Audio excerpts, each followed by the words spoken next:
Dan untuk memperbarui informasi pencarian korban longsor Cisarua dan juga proses identifikasi korban, kita bergabung dengan rekan Shena Damayana dan juga Cepi Kurnia di Kabupaten Bandung Barat, Jawa Barat. Pertama kita ke lokasi longsor terlebih dahulu bersama dengan Shena. Shena, bagaimana perkembangan proses pencarian korban hingga sore hari ini? Ya, selamat petang pemirsa, memang per jam saya mengabarkan yaitu 17.00, maksud kami ya 17.00 waktu Indonesia Barat. Ini memang proses pencarian dan juga evakuasi di tempat saya mengabarkan yaitu worksite A1 atas maupun bawah ini sudah berakhir pemirsa atau ditunda untuk dilanjutkan keesokan harinya. Di mana tadi proses pencarian sudah dilakukan selama 9 jam tepatnya.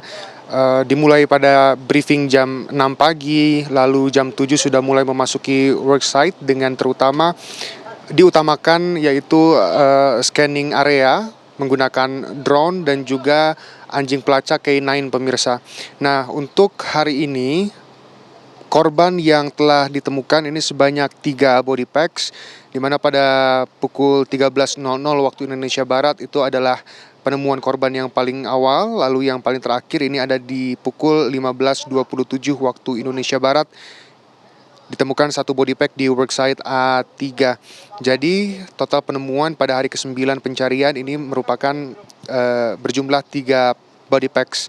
Sementara untuk korban yang sudah dievakuasi selama 9 hari ini totalnya pemirsa ini sudah mencapai 73 packs dan juga yang masih dalam status pencarian ini tinggal 7 jiwa lagi pemirsa.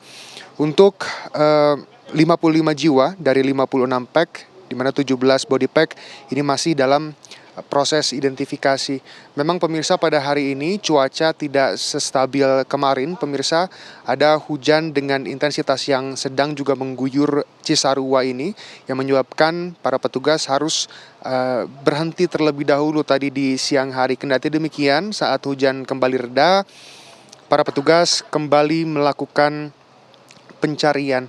Sementara itu pemirsa, cuaca di sini juga terus dimodifikasi oleh BNPB untuk meningkatkan tentunya kecerahan di sini pemirsa agar tidak terus hujan. Karena ketika hujan mengguyur wilayah Cisarua ini maka mobilitas para petugas akan juga terbatas, serta jika bercermin dari hari kemarin ini pencarian harus dihentikan terlebih dahulu.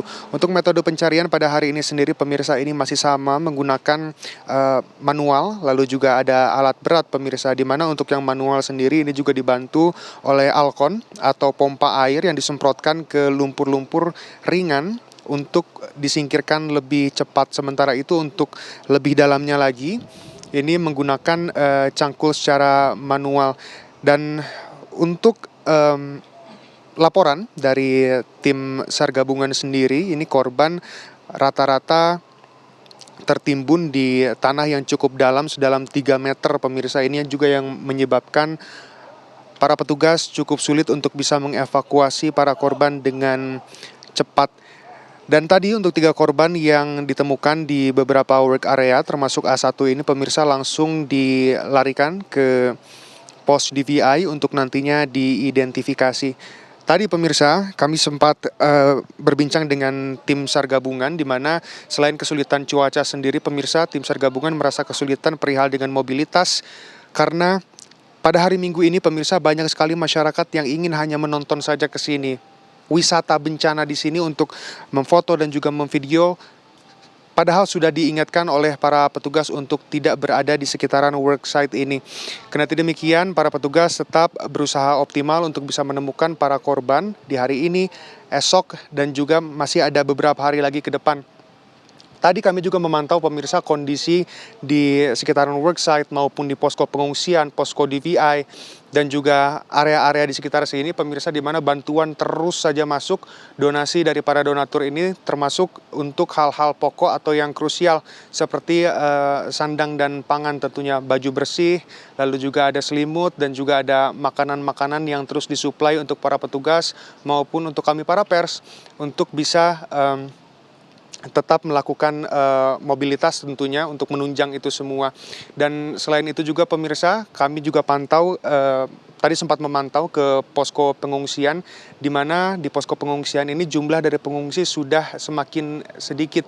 Kemarin kami sudah berbincang juga dengan Sekda di Kabupaten Bandung Barat yang mengatakan bahwa ada yang memang sudah berhak untuk pulang, ada juga mereka-mereka yang berinisiatif untuk pulang, mengingat dari survei air bersih yang ada di posko pengungsian juga kemarin sempat terganggu, dan itulah mungkin yang menyebabkan para pengungsi harus mencari tempat lain yang lebih mudah untuk bisa menggapai air bersih. Dan pemirsa, jika saya bisa ceritakan kepada Anda, ini tempat saya berdiri tadinya merupakan rumah pemirsa yang utuh. Jadi jika saya ceritakan wilayah ini kebanyakan adalah rumah dan juga perkebunan atau pertanian. Di sini biasanya ditanami oleh tanaman seperti daun seledri, lalu juga kol, dan juga bawang merah dan juga bawang putih pemirsa tentunya.